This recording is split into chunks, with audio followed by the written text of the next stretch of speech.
Bienvenue tout le monde, bienvenue les investisseurs, c'est un plaisir de vous avoir dans ce direct aujourd'hui. Commencez déjà à préparer vos questions, commencez à les poser dans les commentaires, comme ça Jean-Louis pourra les sélectionner. En attendant, petite introduction à ce direct fiscalité. Je sais que la fiscalité vous intéresse énormément, parce que ça fait des années que je suis des participants de formation, et je sais que avant même de visiter un bien, avant même de se poser la question de faire une bonne affaire, ils me disent « mais dans quel régime fiscal je dois être ?» Bon, on va dédramatiser un petit peu la chose. La fiscalité, c'est bien. On peut payer beaucoup d'impôts, effectivement, bien choisir son régime fiscal ou pas, ça peut avoir un impact très conséquent sur nos finances, le cash flow et les plus-values qu'on encaisse. Mais si on choisit une très bonne affaire, impôt ou pas impôt, ça reste une très bonne affaire. Elle sera peut-être un peu moins bonne, mais elle restera bonne. Donc, si aujourd'hui, tu as envie d'investir dans l'immobilier, mais que tu te poses trop de questions ou que tu vois trop de régimes fiscaux et que tu es perdu là-dedans et que ce qui t'empêche d'investir, c'est la question de savoir dans quel régime tu dois être et que finalement ça t'empêche d'investir, alors on a un problème. Alors on a un problème et dans ce cas-là, il faut déjà que tu te portes sur la chose la plus importante, c'est-à-dire trouver un bien immobilier, trouver une affaire, s'en occuper, faire des travaux éventuellement et seulement après choisir le régime fiscal. Si ça t'empêche d'investir, fais-le de cette manière-là. Et pour ceux qui ont déjà investi et à qui ça n'empêche pas d'investir, tout simplement, qui sont prêts à aller chercher l'affaire, c'est bien de se poser la question du régime fiscal avant l'opération pour essayer d'avoir une stratégie la plus claire possible, faire le moins d'erreurs possible pour que ça nous coûte le moins. Et c'est ce qu'on va essayer de faire aujourd'hui. Et on va commencer avec une question de Cléolia. Faut-il toujours faire une SCI, une société civile immobilière, une SCI? Est-ce que c'est obligatoire pour un seul bien en LMNP? Donc ceux qui ne connaissent pas aussi, c'est la location meublée non professionnelle, qui est un statut fiscal dont on va parler. Alors, SCI ou pas? Est-ce que c'est obligatoire? Cléo, son prénom? Cléolia. Cléolia, ok, Cléolia, je te réponds. Alors, déjà, il faut qu'on pose les bases et qu'on sache si on parle d'une ECI à l'IR ou à l'IS, puisque ça va changer un petit peu la donne. Je précise, IR, impôt sur le revenu, IS, impôt sur les sociétés, parce qu'on va beaucoup en parler. Donc, t'as bien fait. IR, IS, voilà. Posons les bases. Alors, SCI, c'est une société civile immobilière. On va reposer les bases calmement. C'est donc une société qui a pour but d'investir dans l'immobilier. C'est une société qui est très connue et on a tous eu un oncle, un grand-père qui avait une SCI parce qu'il a acheté des biens immobiliers il y a 20 ou 30 ans avec ça. Ça a été la mode pendant très longtemps. Les experts comptables faisaient beaucoup de SCI pendant un moment. Et donc, on avait l'habitude de « Ah, moi j'ai le tonton qui a fait une SCI, donc je vais faire des SCI parce qu'avec ça, je ne vais pas payer d'impôts. » On a deux types d'imposition pour la société civile immobilière. On a à l'IR, impôt sur le revenu, c'est-à-dire que quand on fait une SCI, on est d'office à l'IR. On n'a pas le choix, c'est l'IR. On peut faire une demande pour être à l'IS, c'est une option. Une fois qu'on passe à l'IS, c'est irrévocable, on ne peut plus revenir à l'IR. Donc je suis en IR, je peux passer à l'IS. Je suis en IS, je ne peux pas revenir en IR. Si on a le temps un peu plus tard ou qu'on a la question, posez-nous la question en commentaire si vous voulez qu'on détaille ces impositions. On verra, parce qu'il y a tellement à dire dans la fiscalité en 30 minutes, on verra vers où on se dirigera. La question de cette SCI, premièrement, on ne peut pas acheter un bien immobilier seul avec une SCI. Donc, si on veut acheter un bien, ce fameux bien en LMNP, est-ce qu'on l'achète seul ou avec quelqu'un? Si on a envie d'acheter seul, déjà, ça résout la question de la SCI. Sauf si on est nous seuls, personne physique, et qu'on a une société à côté, on est boulanger par exemple, notre boulangerie peut s'associer avec nous, personne physique, et acheter, par exemple, les murs de la boulangerie en SCI. Ça, c'est possible. Oui, parce que je précise, c'est sur le statut de la SCI, en fait, il faut être deux associés. Donc, deux associés toujours obligatoires. Donc voilà, parce que les gens ne le savent pas forcément, ouais. Donc c'est exactement ce que tu disais. Et toi, tu disais, on peut être un associé personne physique et un associé personne morale, donc une autre entreprise, une autre holding, une autre... Exactement, mais ça nécessite d'être deux personnes. Donc si vous voulez absolument faire une SCI aujourd'hui parce que vous en avez l'intérêt, peut-être après ce direct, vous allez le comprendre, et que vous n'avez personne avec qui vous associer, mettez un de vos enfants à 5%, mettez votre femme, votre mari, un parent, etc. Pour acheter un seul bien, c'est très difficile de répondre à cette question, donc je vais essayer d'élargir pour que ça puisse correspondre au plus de monde possible. Je vais dire que de 2010, 2014 jusqu'à maintenant, à peu près 2020, je voyais assez peu l'intérêt de faire une SCI, sauf trois cas principaux. S'associer. Pourquoi s'associer? C'est parce que dans une SCI, on va décider d'un pacte d'associés, qu'on peut aussi décider avec n'importe quelle autre structure juridique.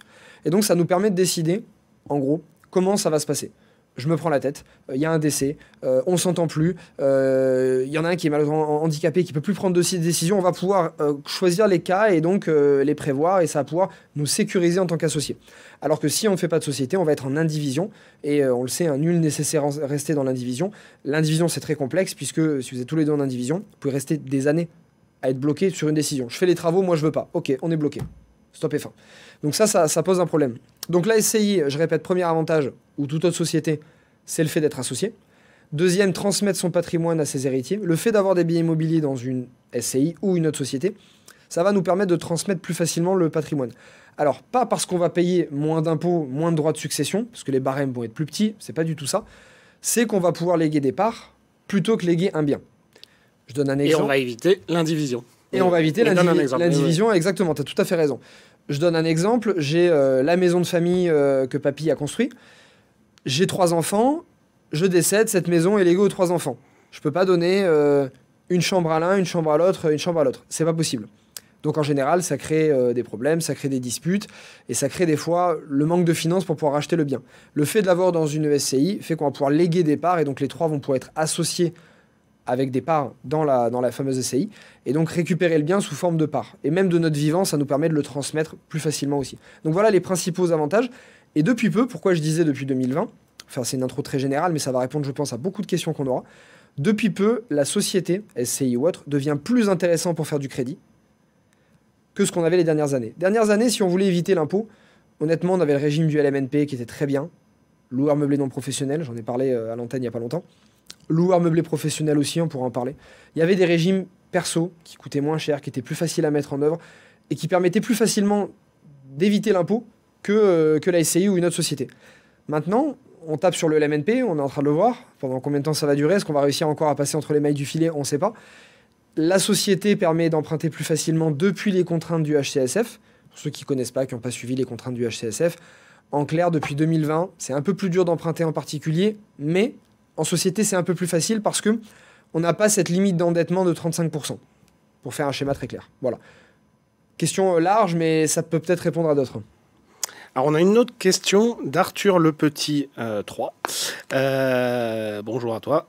Faut-il laisser une SCI vieillir avant d'acheter? Ça dépend comment on comprend la question. C'est peut-être soit pour acheter pour la question du crédit immobilier dont tu viens de parler, ou sinon c'est peut-être s'il veut faire de l'achat-revente un petit peu plus souvent. Ouais, alors pour les deux cas de questions, la première question, si c'est pour faire un emprunt, on n'a pas besoin de laisser vieillir une SCI, on peut créer une SCI immédiatement et emprunter.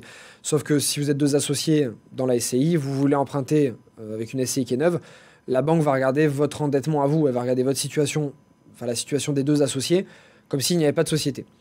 Demain, vous avez une SCI, notamment à l'IS. Ça fait 5 ans ou 10 ans que vous faites de l'investissement immobilier. L'avantage, c'est que votre banquier va beaucoup moins regarder la situation personnelle des associés, mais regarder la situation de la SCI. Est-ce que ma SCI est en bénéfice? Est-ce que j'ai du cash flow et donc j'ai de la trésorerie? Est-ce que j'arrive à bien gérer mes biens immobiliers? Est-ce que quand je revends, je fais une plus-value? Donc ça va lui permettre d'avoir confiance en la SCI, en l'entité, et moins aux associés. Donc elle va moins regarder l'endettement perso des associés, mais de la SCI. Première question, donc non, tu n'as pas besoin de faire vieillir une SCI pour emprunter. Deuxième, si on fait de l'achat-revente, c'est pas adapté, une SCI n'est pas faite pour faire de l'achat-revente. Voilà. On a par exemple des types de SCI différents, par exemple les SCI construction-vente, qui sont faites pour les lotisseurs. Donc vous voulez acheter un terrain en tant que promoteur, donc soit faire de la promotion à l'intérieur, revendre les biens immobiliers, soit faire du lotissement, c'est-à-dire par exemple soit faire des lots et revendre les lots de terre à des investisseurs. Là, à ce moment-là, vous avez une SCI construction-vente qui est faite pour ça. Sinon, c'est un statut de marchand de biens avec une autre société adaptée, une SARL, une SAS ou une autre forme juridique. On a une autre question justement, alors, parce qu'il y a pas mal de questions autour de Airbnb forcément. Il y a beaucoup de gens qui veulent faire du Airbnb. Donc c'est Lorenzo Silufo qui nous dit une SARL pour faire du Airbnb au lieu d'une SCI à l'IS. Est-ce que c'est plus intéressant? Alors, je t'avoue que la SARL, c'est un statut que je connais un peu moins. Maintenant, il y a une différence. Alors, principalement, ce qu'il va y avoir comme différence entre la SCI et la SAS, on va les mettre un petit peu ensemble parce que l'imposition à l'IS va être de la même manière. La SARL est un petit peu différente. L'avantage avec la SARL, c'est si tu veux te verser plus de revenus, revenus de gérant, par exemple, de gérant non salarié, tu veux te verser plus de revenus et moins de dividendes, la SARL va être plus avantagée. Pourquoi? Parce qu'en fait, lorsqu'on se verse une rémunération avec une SARL, les cotisations sociales vont être beaucoup moins élevées. De l'ordre de 70 ou 80% de moins, je crois, que si on était en SAS. En SAS, de mémoire, on est à 85% de cotisations sociales. Alors, il y a des forfaits fixes, il y en a qui dépendent du revenu, donc c'est vraiment une moyenne. Je fais vraiment une faut faire le calcul, Voilà, exactement. Je suis en SAS, je me verse 2 000 € par mois de salaire. grossièrement, je vais payer à peu près 1600 à 1800 euros de charges sociales à côté. Je suis en SARL, je me verse 2000 euros par mois de rémunération. Je vais payer à peu près, je crois que c'est 1000 euros peut-être de cotisation sociale ou un peu moins. Donc ça, c'est l'avantage. Par contre, sur l'imposition des dividendes, l'imposition en SARL va être plus élevée. Donc en fait, ça dépend surtout de toi. Est-ce que tu as besoin des revenus tous les mois parce que tu n'as pas de revenus en perso, ou est-ce que tu peux attendre de te les verser en dividendes? C'est toi qui vas pouvoir répondre à cette question. Moi, j'avais une question pour toi, plus pour moi. Est-ce que tu peux nous décrire un petit peu plus, parce qu'on en parle beaucoup, la location LMNP, location meublée non professionnelle, et location meublée professionnelle. Voilà, ça s'adresse à qui? Qu'est-ce que c'est que ce statut? Ok, je vais faire avant une petite intro s'il y en a qui nous rejoignent et qui connaissent pas du tout la fiscalité. On a attaqué fort quand même, hein. On attaque par la SCI, la SARL, la transmission de patrimoine. C'est un peu costaud. On va refaire ça simplement. Moi, j'aime bien avoir des paperboards. Je sais qu'il n'y a pas de paperboard ici. En général, dans les formations, tu sais, je fais des paperboards avec la prochaine fois, on va des schémas. mettre. J'ai mon fiscaliste, Simon Daragon, petite pensée à toi, qui adore ça aussi. Donc, j'ai pas de paperboard, mais en gros, on va imaginer, quand on est personnel, on achète un bien immobilier à titre personnel, comment se passe l'imposition? On va recevoir des revenus, premièrement. Donc, je vais mettre ma main ici, il y a des revenus. Ces revenus-là vont être des revenus bruts, hein, charges comprises. On va dire qu'on reçoit 10 000 euros. Ces 10 000 euros, ensuite, vont venir être réduits par deux formes différentes. Soit ils vont être réduits par des frais réels, et on appellera ça tous les régimes réels. Frais réels, c'est quoi? C'est assurance, ça peut être les frais de gestion, la gestion immobilière par exemple de ton bien, les frais de copropriété, la taxe foncière, les intérêts de ton crédit bancaire et beaucoup d'autres frais qui vont dépendre des régimes. Donc réel, un peu comme ta feuille d'imposition quand tu reçois ton salaire. Sur ta feuille d'imposition, soit tu as l'abattement de 10% automatique, soit tu as les frais réels. Donc, on a cette famille de frais réels, soit on a la famille des abattements. Alors, ces abattements, on est en train de les toucher actuellement. Bercy est en train de les toucher pour la location meublée actuellement. Mais grosso modo, on a des abattements de 30 jusqu'à 71%. Ça dépend si je fais de la location nue, meublée ou meublée touristique classée. Donc, ça veut dire quoi? On a nos 10 000 euros de revenus. On a une réduction qui va se faire. Cette réduction peut se faire soit, numéro 1, par du réel, des frais que je vais comptabiliser, soit 2 par des abattements que l'administration fiscale a automatiquement décidé pour moi. Une fois réduit cette famille 1 ou 2, on a notre loyer net imposable. Admettons que j'ai réduit de 5 000 euros de frais, par une ou l'autre des manières, j'ai 5 000 euros de loyer net imposable. À ce moment-là, ces loyers nets imposables vont être imposés à titre personnel de la même manière dans tous les régimes fiscaux personnels. C'est pas plus compliqué si on regarde simplement. Là où ça se complique, c'est pour enlever ces frais. C'est là où on a différents régimes. Alors, suivant les régimes, je suis en nu, je suis en meublé, etc. Je suis en réel ou en micro, c'est-à-dire avec des abattements. Je ne vais pas déduire les mêmes choses. Donc, en fait, la complexité va se passer entre les loyers bruts au loyer net. C'est pour ça qu'on a certains régimes plus avantageux parce qu'ils vont nous permettre de passer plus de choses et donc d'arriver à un loyer net imposable plus proche de 0. Si on a un loyer net imposable à 0, on a 0 impôt. Pas compliqué. Donc, une fois que j'ai ce loyer net imposable à 5 000, je vais être imposé de la même manière. TMI, ce qu'on appelle, donc tranche marginale d'imposition, c'est notre impôt sur le revenu. On a différentes tranches aujourd'hui. C'était plus 14, c'était 19, je crois. 11, 19 11, 14 C'est 11, 14, 30, je crois. Ouais, c'est celle de 11 qui a été créée. Bon, je crois que c'est 11, 14, tu as sûrement raison. Et après, c'est 30, 41, 45%. Plus on gagne, plus on va être haut placé dans cette TMI et donc plus on va payer d'impôts. Jusque-là, tout le monde l'a compris. Donc, on a notre loyer net de 5 000 euros et donc on va avoir deux formes d'imposition là-dessus, deux impôts qui vont s'additionner. Premièrement, ma TMI. J'ai un revenu à 3 000 euros par mois aujourd'hui, je suis célibataire. Je suis dans cette tranche TMI à 30%. Je vais donc payer 30% d'impôt sur les 5 000 euros de loyer que je reçois. OK ? Plus ce qu'on appelle les prélèvements sociaux. Prélèvements sociaux, c'est différentes cotisations sociales à l'intérieur, CSG, CRDS, etc. 17,2%, alors c'est un impôt pour la petite histoire qui a été créé, je crois que c'était en 91 ou en 92, 93 peut-être, qui était de 0,5% et qui était une taxe provisoire. Ah oui, c'était sous Michel Rocard, hein, si je dis pas de bêtises. Ah sûrement, ça je l'avais pas, mais oui, c'est en plus de mémoire pour ça. Ouais. Donc c'était provisoire et c'était pour enflouer le trou de la sécu. Bon bah c'est plus provisoire et elle est beaucoup plus haute que 0,5. Donc cet impôt, il a été modifié pas mal de fois là depuis 2010, notamment 2-3 fois. Donc, on a 17,2% de ces 5 000 euros qui vont s'additionner. Donc, on a 30 plus 17,2, 47,2% qui vont être pris sur nos 5 000 euros de loyer net. Donc, tout le jeu de la fiscalité va être de réduire notre loyer brut à notre loyer net pour arriver à un loyer net le plus faible possible. Ça, c'est l'intro générale à la fiscalité. Comme ça, tu as une vision des choix qui s'offrent à toi à titre personnel. Le régime LMNP, donc loueur meublé non professionnel, pour revenir à la question, c'était si on l'utilise pour la location touristique, c'est ça? Oui. Est-ce que c'est mieux pour faire du Airbnb, quoi, Alors, grosso modo? Si je réponds à cette question avec 2 semaines de retard, avec 2 semaines dans le passé, avant qu'on nous sorte cet amendement pour modifier le LMNP, j'ai envie de te dire oui. Aujourd'hui, on est encore en hésitation. On attend de voir. Hein. Il y a des amendements qui ont été proposés afin de modifier ce régime LMNP. Donc d'enlever certains avantages à ce loueur meublé professionnel et à faire la distinction entre le touristique et le meublé à l'année. Aujourd'hui, il n'y avait pas de distinction. C'est compliqué à rentrer dans le détail, sachant qu'on n'a encore qu'un quart d'heure, mais en clair, aujourd'hui, on n'avait pas de distinction entre la location touristique et la location meublée à l'année d'un point de vue fiscal. Mis à part un régime micro qui était, pour les classer, on avait un abattement à 71%. En dehors de ça, il n'y avait pas de distinction. Là, ce que propose Bercy, c'est de faire une distinction. Pourquoi une distinction? Parce qu'on a une chasse au Airbnb, à la location courte durée qui s'opère dans les grandes villes depuis longtemps. Je peux comprendre aussi, on a de moins en moins de logements nus, de moins en moins de logements à l'année, c'est de plus en plus dur de se loger et on a une tension locative qui est énorme actuellement, on en parlait il y a 2 semaines. On est en pleine crise du logement. On est en pleine crise du logement et ça va s'accentuer encore, puisqu'on construit aussi de moins en moins de logements, donc ça va pas aider. Et donc on se dit, bon, si on tapait sur la fiscalité pour empêcher nos investisseurs de faire de la location touristique et donc les faire revenir dans la location à l'année, ça ne changera strictement rien. J'en suis convaincu. Oui, pour toi, ça ne changera rien. Ça ne changera rien du tout. Pourquoi? Parce que, en fait, ce qui regarde un investisseur, et je suis investisseur et j'ai plein d'investisseurs qui me suivent, donc je vois ce qu'ils veulent. Eux, ce qu'ils regardent, c'est quel est le rendement net que j'ai dans ma poche à la fin, pour quel risque, énergie et contraintes j'ai en face. Quand on regarde la location touristique aujourd'hui, certes, il y a un petit peu de contraintes aujourd'hui, mais avec une serrure connectée, des messages automatiques et une belle automatisation, ça prend beaucoup moins de temps qu'une gestion à l'année avec un locataire qui est récalcitrant. Et j'en ai fait les frais, donc je sais très bien.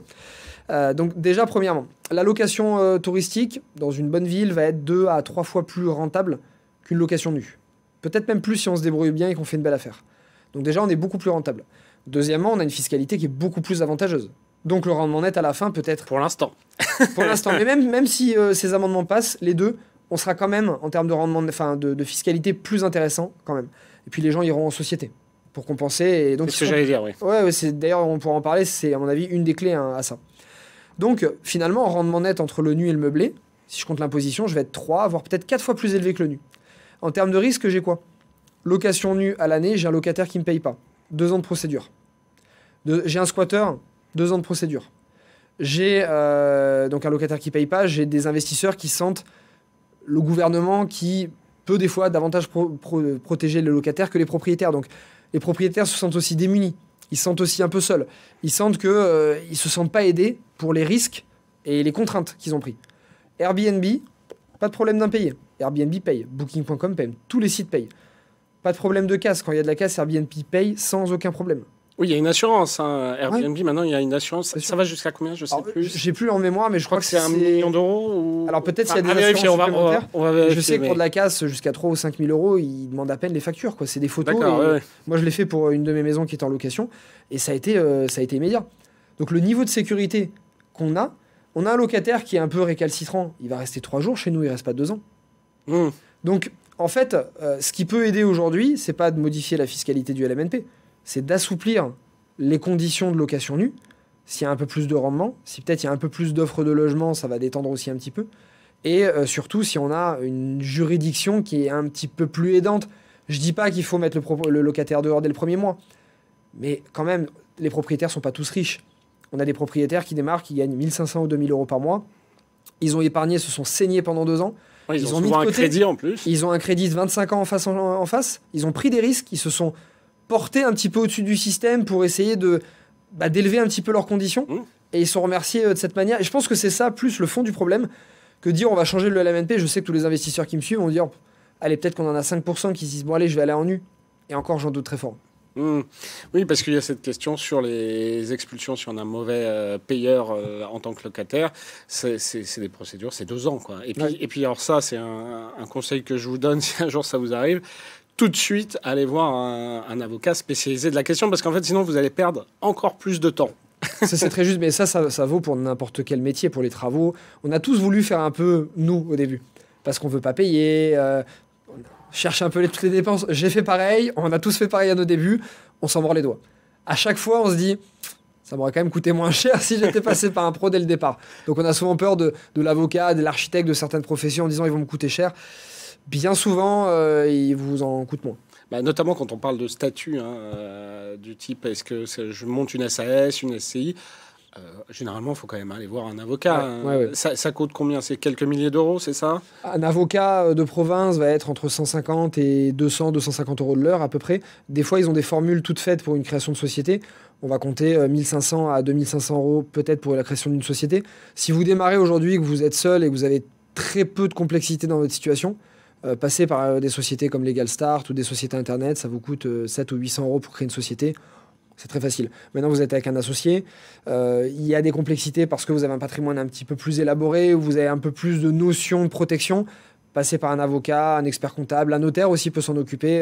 Voilà, passer par un professionnel de confiance, ça vous coûtera un peu plus cher, mais vous serez bien content de l'avoir au moment venu.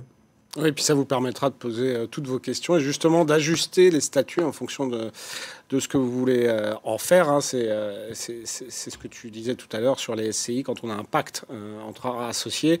Voilà, en fait, on prévoit un petit peu tous les cas de figure, plus ou moins embêtants, et voir comment on s'en sort. Exactement. Pour éviter d'être bloqué. Alors là, c'est une question d'Alban Delolis Fagnin. Bonjour. C'est une question un peu périphérique, mais je pense que c'est quand même bien de l'apprendre. C'est quel type d'immobilier est-ce qu'on peut acheter en SAS? Est-ce qu'on est limité dans ce qu'on peut acheter? Tout. En fait, à partir du moment où vous êtes en société, vous n'avez aucune restriction d'investissement. Vous pouvez acheter n'importe quoi. Par contre, c'est la fiscalité de la société qui va s'appliquer et non la fiscalité du bien.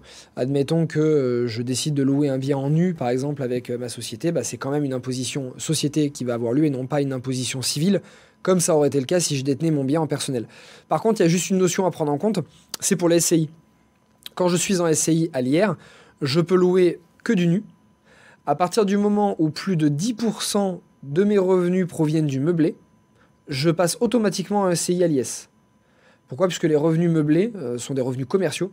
Donc, je passe automatiquement en SCI à l'IS. Voilà, c'est juste cette notion à savoir. Donc, je ne peux pas faire de la location touristique ou de la location étudiante meublée avec une SCI à l'IR. C'est pas possible. Je basculerai automatiquement à l'IS. Mis à part ça, non, on peut faire ce qu'on veut. Oui, parce qu'en fait, on distingue, tu m'arrêtes si je dis des bêtises, on distingue en fait tout ce qui est activité civile, c'est-à-dire en fait je loue à quelqu'un en location nue à l'année, etc., classique, et ce qu'on appelle de l'activité commerciale. Et donc là, c'est du Airbnb, de la location courte durée en meublé, quoi. Mais il y a un flou qui existe, et c'est pour ça que je comprends nos politiques aujourd'hui qui veulent revenir sur cette superbe niche fiscale qu'est le LMNP. C'est de dire, bon, on loue en meublé, mais entre je loue en meublé à un étudiant, on n'est pas vraiment dans du commercial, est-ce qu'on est vraiment dans du civil? On ne sait pas, on est un peu entre... voilà. On est entre les deux. Ouais. On est un peu entre les deux. Donc c'est un peu compliqué, c'est pour ça qu'ils veulent changer ça. On a quand même une niche fiscale qui est extraordinaire. On le savait, on va pas se leurrer, quand j'ai démarré mes investissements à LMNP, ou que j'ai commencé à parler de ça au sein de mes formations à mes investisseurs, on leur en parlait comme ça, on dit bon, c'est quand même le beurre et l'argent du beurre. On le sait très bien. Combien de temps ça va durer, on le sait pas. Peut-être que ça va changer. Moi, ce que je trouve dommage en fait en changeant ça, c'est que on enlève encore un peu d'espoir à des investisseurs. Et un investisseur, il a besoin d'avoir de l'espoir pour investir. Et aujourd'hui, plus que jamais dans cette crise du logement, on a besoin de gens pour investir. Si vous enlevez la confiance des investisseurs, qui va prendre son argent, ses économies, mettre un crédit sur 25 ans sur lui, prendre des risques, des contraintes, y passer du temps, peut-être mettre une partie de sa vie personnelle entre parenthèses, parce que c'est ce que j'ai dû faire, et c'est ce que beaucoup d'investisseurs qui me regardent font. Donc ils prennent des risques, ils se portent, ils élèvent quand même le système, puisqu'ils offrent du logement. Et je pense qu'ils ne se sentent pas remerciés à leur juste valeur, et ils n'ont pas suffisamment de vision. En tout cas, en ce moment, je sais qu'ils manquent de vision, et ça les effraie. Alors ils vont continuer à le faire, parce que c'est des battants, parce que c'est ça que je prône aussi, c'est de se battre et se dire qu'il y a toujours des solutions, et même si le vent, des fois, frappe fort, eh bien, on se protège et puis on y va quand même. Mais c'est compliqué. Donc aujourd'hui, dans cette crise du logement, il faudrait plutôt assouplir aussi les règles de construction, et je pense que ça aiderait beaucoup plus que de taper sur le meublé. Alors, il y a justement Marie-Catherine qui nous pose une question. Elle a entendu dire que là, ça y est, on allait tuer la location Airbnb là, avec de nouvelles lois. Est-ce que tu veux revenir là-dessus? Alors tuer, je dirais pas tuer, puisque on va changer, donc c'est ce fameux changement dont on parle, hein, on va en parler un peu plus en détail. Là, les amendements qui sont proposés et qui concernent le LMNP, c'est premièrement faire une différence entre le touristique et le meublé classique à l'année, colocation, location étudiante ou meublé classique. Comment on va faire la distinction? Premièrement, en réduisant les abattements pour la location touristique. Donc les abattements, vous vous souvenez, hein, les fameux 10 000 € de loyer brut, je passe aux 5 000 net, j'ai des abattements ici. Donc j'ai un abattement. Avant, on avait 71% d'abattement pour une location touristique classée. Aujourd'hui, ça va passer entre 30 et 50, si je dis pas de bêtises, ou 60. Alors ils disent 50, mais en fait tout ça, on va en revenir. Mais en fait tout ça est en discussion. Oui, c'est en discussion. Donc il y a des amendements qui sont passés, mais en fait comme je le dis comme ça, c'est dans le cadre du budget pour 2024. En fait, le gouvernement a déjà annoncé la couleur. Ils vont utiliser le 49.3 et ils vont aller assez vite.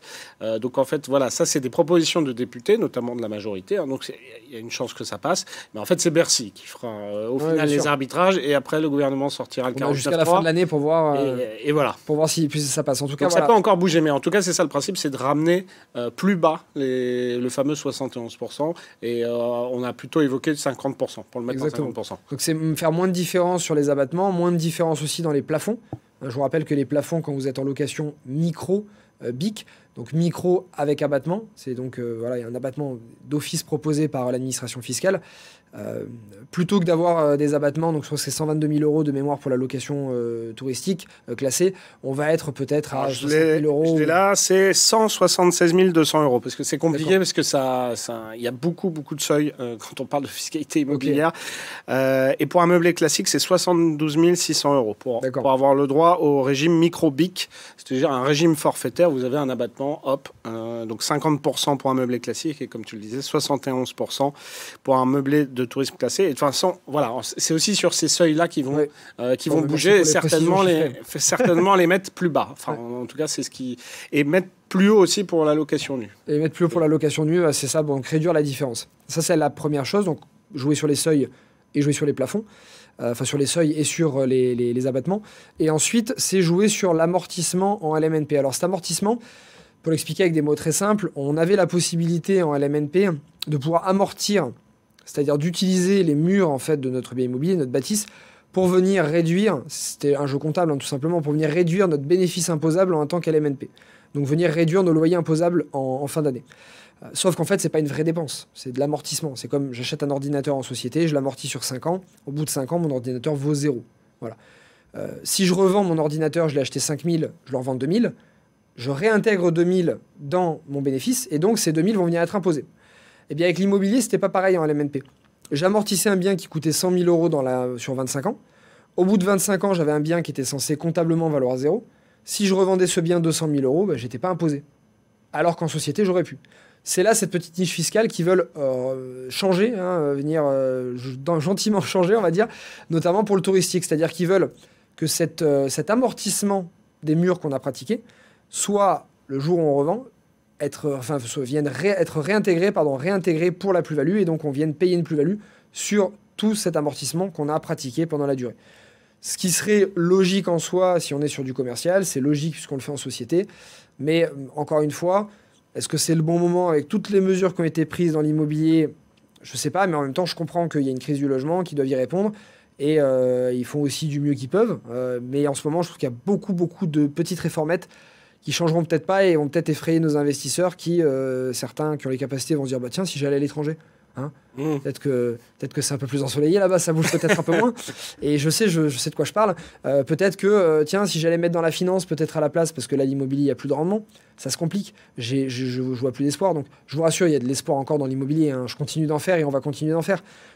Mais il y a beaucoup d'investisseurs, notamment ceux qui suivent le moins l'actualité, qui sont le moins au courant, qui peuvent se dire oh ça fait beaucoup. Et donc, ils peuvent être frileux et moins y aller. Quand on a besoin de logement aujourd'hui, je suis pas sûr que ce soit une bonne idée. Même pour les étudiants, on a besoin de faire du meublé. Donc, et on en a besoin. On voit tous ces étudiants qui sont dans des campings, qui peuvent plus loger en ville actuellement. Les campings débordent aujourd'hui, qui a une raison. Donc, le meublé a encore son utilité. Oui, puis aussi pour les gens qui sont en déplacement professionnel ou autre. Hein. Oui. Donc c'est vrai qu'il y a des cas où c'est bien adapté, notamment aussi en zone rurale. On en parle moins souvent, mais en zone rurale, c'est vraiment souvent un atout pour l'attractivité de ces communes-là. C'est la fin de ce live. Merci à tous pour vos questions et merci Christopher.